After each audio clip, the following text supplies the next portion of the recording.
Sir आपने ECG में ऐसा क्या देखा कि पेशेंट को हार्ट अटैक आ गया है? ईसीजी में हमने क्या देखा और क्यों डायग्नोसिस बना दी कि हार्ट अटैक आया। ईसीजी पे ध्यान देते हैं।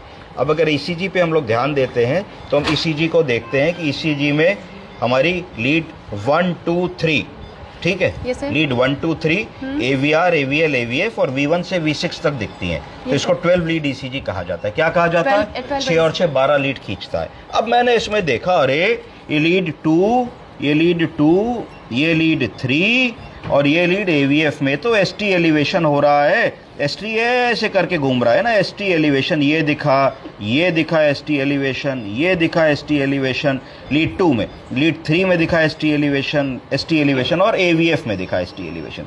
तो जैसे ही ये सारी चीज़ें हमको दिखी, साथ में मरीज 3 घंटे से चेस्ट पेन की हिस्ट्री दे रहा है, साथ में ट्रोपोनिन T का टेस्ट भी पॉजिटिव आ गया, मरीज डिस्निक है, सांस ले रहा है, ओल्ड डायबिटिक है 25 साल से 30 साल से, तो ये सारी चीज़ें तुरंत एक हार्ट अटैक को कंफर्म करने के लिए सफिशिएंट हैं।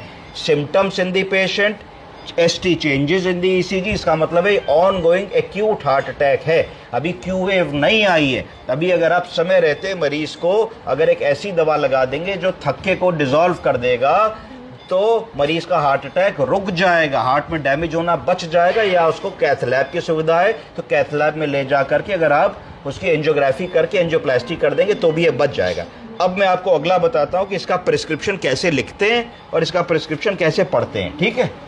अब ऐसे पेशेंट को जब हमने देखा तो हमने लिखा कि उसको मूल बीमारियां क्या क्या हैं। तो हमने लिखा भाई डायबिटीज़ है, तो हमने लिख दिया follow through case of diabetes and blood pressure, कब से है ये भी लिख दिया। फिर हमने लिखा coronary artery disease presented with acute inferior wall MI। क्यों इंफीरियर वॉल? क्योंकि लीड 2 3 और AVF में चेंजेस हैं, तो लीड 2 और 3 और AVF इंफीरियर वॉल को दिखाता है। हमेशा समझे, हार्ट की सामने वाली सतह को एंटीरियर वॉल कहेंगे। क्या कहेंगे? Anterior wall. पीछे वाली को पोस्टीरियर वॉल कहेंगे, नीचे वाली को इंफीरियर वॉल कहेंगे और बीच वाली को लेटरल वॉल कहेंगे। तो जनरली 4 प्रकार के MI हो सकते हैं। कौन कौन से? Anterior wall, posterior wall, inferior wall, lateral wall. एक खतरनाक MI होता है जिसको ग्लोबल MI कहते हैं, जिसमें चारों वेसल्स एकदम से चली जाती है और कार्डियक अरेस्ट हो जाता है, तो वो एक डिफिकल्ट हार्ट अटैक है, वो जनरली नहीं होता। फिर हमने इको में देखा, तो इको में देखा कि एलवी डिस्फंक्शन है, लेफ्ट वेंट्रिकल जिस तरीके से पिचकनी चाहिए और फूलनी चाहिए, जिसको कॉन्ट्रैक्टिबिलिटी कहते हैं, वो गड़बड़ होती चली जा रही। इजेक्शन फ्रैक्शन कम हो गया, नॉर्मली इजेक्शन फ्रैक्शन मरीज का 65% के आसपास होना चाहिए, 45% रिकॉर्ड हो रहा है, तो इजेक्शन फ्रैक्शन कम हो गया। उसके बाद हमने क्या देखा? ECG में हमने देखा कि लीड 2 3 AVF में ST चेंजेस है, तो हमने लिख दिया कि लीड 2 3 AVF में ST चेंजेस आ रहे हैं और ECG लगा दिया।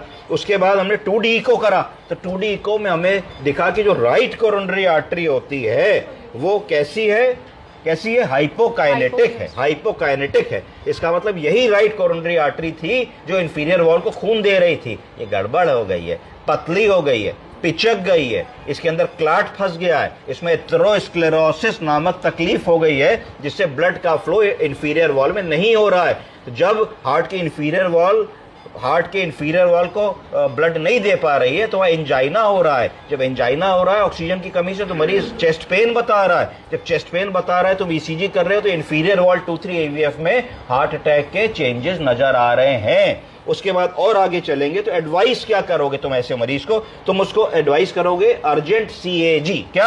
अर्जेंट CAG का क्या मतलब है? कोरोनरी एंजियोग्राफी की अविलंब मरीज की कोरोनरी एंजियोग्राफी होनी चाहिए। क्या होना चाहिए कोरोनरी एंजियोग्राफी के बाद? फिर लिखोगे प्राइमरी PCI टू RCA। क्या लिखोगे? 2 RCA। या लिखोगे IRA, primary PCI to IRA। क्या लिखोगे? Primary PCI to IRA। इसका मतलब क्या हुआ, कोई बता पाएगा? PCI का मतलब हुआ परक्यूटेनियस, बोलिए। PCI का परक्यूटेनियस, कोरोनरी इंटरवेंशन। तो जब खाल के नीचे से आर्टरी के रास्ते हम हार्ट की नस में चले जाते हैं और उसको खोल देते, तो उसको PCI कहते हैं। क्या कहते हैं? उसको PCI कहते हैं। PCI हमेशा याद रखिए, परक्यूटेनियस कोरोनरी इंटरवेंशन। हार्ट की कोरोनरी आर्टरी हार्ट की ब्लड वेसल्स तक जाना और उस पर कुछ काम करने को PCI कह देंगे। क्या कह देंगे? PCI। और IRA क्या हुआ? IRA का मतलब हुआ इंफार्क्ट रिलेटेड आर्टरी, जिस आर्टरी में क्लॉट फंसा है इन्फार्क्ट हो गया है, वहां जाकर के हम क्लॉट को निकालेंगे, बलूनिंग करेंगे, छल्ला डालेंगे, स्टेंट डालेंगे, सफाई करेंगे, क्लॉट को बाहर निकालेंगे, आर्टरी के आकार को फुला के बड़ा करेंगे। ये सब क्यों करेंगे? जिससे थक्का हट जाए, खून का प्रवाह वापस हो जाए। जैसे ही खून जाएगा तो खून के साथ ऑक्सीजन जाएगी, ब्लड ज्यादा जाएगा, आदमी का तुरंत पेन रिलीव हो जाएगा। आदमी कहेगा कि दीदी मजा आ गया, सिस्टर आराम मिल गया, बिल्कुल ऐसा लग रहा था कि मरे जा रहे हैं, लग रहा था कि बाला चुबोई दे रहा है, पर इस समय एकदम हमको रिलीव हो गया। तो इसमें इंस्टेंटेनियस फायदा आता है। इसका फायदा कैसे आएगा? अगर आपके पास कैथ लैब लगी है तो कैथ लैब में ले जाकर के नस खोलने से आएगा। जैसे बंद नाली को खोलते हैं, जैसे वॉश बेसिन ब्लॉक हो जाता है तो आप जब तक नाली ना खोले तो पानी नहीं जाएगा। उसी तरीके से हार्ट की नाली को खोलने की प्रक्रिया को TCI, परक्यूटेनियस कोरोनरी इंटरवेंशन कहा जाएगा। जिस नली को खोलोगे उसका नाम लिख दोगे, पर एक ब्रॉड टर्म क्या कहा जाएगा? IRA, मतलब इन्फार्क्ट रिलेटेड आर्टरी। हमारे इस केस में इन्फार्क्ट किस आर्टरी में हुआ है? RCA, right coronary artery. किस में हुआ है? राइट कोरोनरी आर्टरी में हुआ है। तो ये चीज हमें समझनी है। इस तरीके से हार्ट के मरीज का पर्चा लिखा जाता है और पर्चा पढ़ा जाता है। अब क्या दवा दी हम लोगों ने? क्या दवा दी जो जरूरी थी जान को बचाने के लिए? लोडिंग डोज कुछ दवाओं की देनी पड़ती है। इकोस्प्रिन, बोलिए। इकोस्प्रिन 325 मिलीग्राम, बोलिए। 325 मिलीग्राम। फिर बोलिए एटोरवास्टैटिन। Atorvastatin 80 milligram. 80 मिलीग्राम। फिर बोलिए क्लोपिड्रोग्रेल को 300 मिलीग्राम। और लो मॉलिक्यूलर वेट हेपेरिन का इंजेक्शन लगा दिया। इतनी चीजों से आपने आदमी को लोड कर दिया। अगर आपके पास एंजियोग्राफी की सुविधा नहीं है तो आपने उसको रेफर टू बड़े अस्पताल, मेडिकल कॉलेज, सरकारी अस्पताल, जिला अस्पताल, जहां पे वो चलता हो, आयुष्मान कार्ड चलता हो, वहां आपने अपने मरीज को आगे बढ़ा दिया और ये सुनिश्चित किया कि उसको व्हील चेयर या स्ट्रेचर से एम्बुलेंस तक भेजें।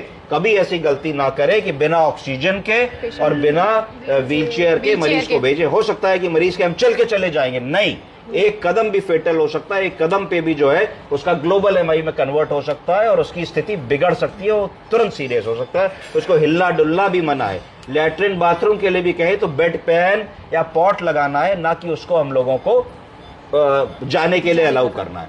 इसके बाद अब एक चीज आती है कि अगर वो आपके पास कैथ लैब वगैरह नहीं है या वो मरीज नहीं जाना चाहता या उसकी इतनी अफोर्डेबिलिटी नहीं है या उसके पास कार्ड नहीं है, तो फिर आप क्या कर सकते हो? एक ऐसी दवा लगा सकते हो जो क्लॉट बस्टर होती है, जो क्लॉट को उड़ा देगी, हटा देगी। जैसे ही क्लॉट हटेगा नाली खुलेगी, नाली खुलेगी, खून आगे जाएगा, खून आगे जाएगा तो ऑक्सीजन जाएगी, ऑक्सीजन जाएगी तो मरीज का हार्ट बच जाएगा। ऐसी दवाओं को कहते हैं थ्रोम्बोलिटिक एजेंट्स। क्या कहते हैं? थ्रोम्बोलिटिक। और इस प्रक्रिया को कहते हैं थ्रोम्बोलिसिस। क्या कहते हैं? थ्रोम्बोलिसिस। थ्रोम्बोलिसिस, थ्रोम्बस को लाइस कर देना। लाइस मतलब घोल देना। क्या कर देना? घोल देना। जैसे आप शुगर क्यूब डालिए चाय में तो घुल जाता है, उसी तरीके से आप किसी तिकड़म से उस क्लॉट के थक्के को, उस प्लाक को, उस 4-6-10 प्लेटलेट के गुच्छे को अगर घोलने की क्षमता वाली दवा दे डालते हैं तो घट से घुल जाएगी। तो ऐसी दवा को कहा जाता है थ्रोम्बोलिटिक एजेंट। कौन से थ्रोम्बोलिटिक एजेंट हम लोग जानते हैं? स्ट्रेप्टोकाइनेज, यूरोकाइनेज और TPI, tissue plasminogen activator, TPA, बोलिए। Tissue plasminogen activator, tenecteplase. ये दवाएं ऐसी होती है कि जैसे ही आप इसको ब्लड में लगाओगे ये सेकंड्स में कड़ से उसको खोल देंगी और उनका ब्लड सर्कुलेशन रिस्टोर हो जाएगा। कुछ इनमें रिस्क होते हैं जो देखना होता है, क्योंकि ये खून को, क्लॉट को उड़ाने की क्षमता रखती है। तो जिन लोगों के अंदर ब्लीडिंग टेंडेंसी है, ब्लीडिंग डायस्थेसिस है, जिनको पाइल्स है, बवासीर है, बलगम में खून आता है या कोई और समस्या है, बीमारी है जिसमें जो है उनको ब्लीडिंग डिसऑर्डर है, तो उसमें वो दवा थोड़ा सा ध्यान से देनी होती है, कॉन्ट्रा इंडिकेटेड होती है, जो आपके कार्डियोलॉजिस्ट बताते हैं कि क्या करना उचित है। एक चीज और समझनी है कि अगर आपके जगह से हार्ट वाली अस्पताल जहां एंजियोग्राफी, एंजियोप्लास्टी करने वाले दूर है और वहां जाने में घंटा, 2 घंटा, 3 घंटा लगना है, तो उस स्थिति में अगर हम थ्रोम्बोलिटिक एजेंट देते हैं तो बहुत मरीज का फायदा होता है, उसकी जान बच सकती है और हो सकता है कि प्राइमरी एंजियोग्राफी के बिना ही उसका हार्ट अटैक रिजॉल्व हो जाए। और अगर आप ये दवा देते हैं और इसके बाद भी वो एंजियोग्राफी कराना चाहे तो करा सकता है, वो रास्ता उसका तब भी खुला रहता है। कुछ समझ में आया आपको? Yes sir. ओके।